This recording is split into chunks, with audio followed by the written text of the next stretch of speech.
9.4, finding a term from the formula. We can check if a term appears in a sequence by equating the nth term and the number. So essentially what that means is we're going to let the formula for the nth term equal whatever the number of that we think is the sequence value. So if we let those equal, we've got an equation, and then we can solve that for n. And if n works out to be a whole number or an integer, then the term is in the sequence, otherwise it won't be.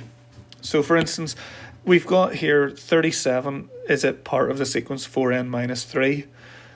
So what we could do is say, well, let 4n minus 3 equal 37. We've now got an equation, and we can add 3 to both sides, and we'll be left with 4n equals 40, and then dividing both sides by 4, we get that n equals 10. So what that means is that 37 is the 10th term in the sequence 4n minus 3. We could work that out. So the first term would be 1, and then 5, and then 9, 13, 17, 21, 25, 29, 33, 37. So there's the magic number 37. And which number is it in our list? So we've got the first, the second, the third, the fourth, the fifth, the sixth, the seventh, the eighth, the ninth, and the 10th. So we could do it by writing out all the terms in the sequence to get there, but if we're given with a large number, it's going to take a while. So it's much easier to let the nth term equal whatever the number is in question. So let's do the next one then. 52 is 52 in the sequence 8n plus 2. Well, let 8n plus 2 equal 52. Then we can subtract 2 from both sides, and we get 8n equals 50. And dividing by 8, we get the n equals 6.25, or 6 1/4. So what that means is it's the 6 1/4 term. But in our sequence, we can only have the first term, the second term, the third, the fourth, the fifth, the sixth, the seventh. We can't have fractions of a term. Again, we could show it out. We could write out the sequence in full. The first term would be 10, and then 18, and 26, 34, 42, 50, 58. And there we can see that 52 will definitely not appear on the list. And finally, which of the three sequences will the number 99 appear? So what we do is each time we let this nth term equal 99. So 7n plus 12 equals 99.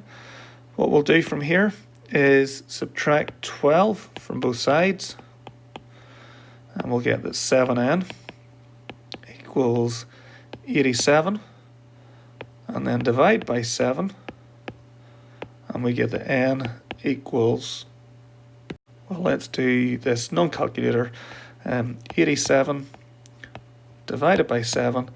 7 goes into 8 once with 1 left over. 7 goes into 17 twice with a remainder of 3, and because there's a remainder, that means that it's not going to be in the sequence. So it would be the 12 and 3/7 term, so that means 99 is not in this sequence. So what about 4n minus 5? So again, let it equal 99.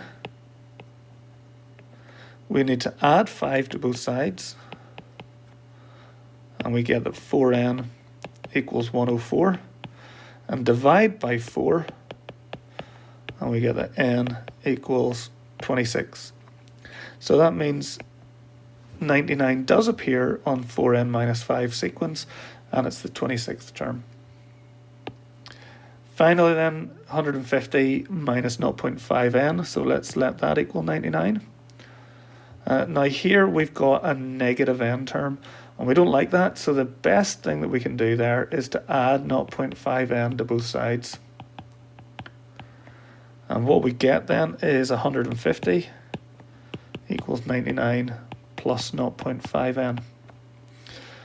Subtracting 99 will mean that we're left with all the algebra terms on one side and the numbers on the other. and we get 51 equals 0.5n. Then we divide by 0.5 and we get 102 equals n. So 99 is the 102nd term in the sequence 150 minus 0.5n, so it definitely is. So in summary, what we do, we let the nth term, whatever the formula is, equal to the number. If it works out to be a whole number, then the number is in the sequence. If it works out that there's a remainder or a decimal or a fraction or something involved, then it's definitely not in the list.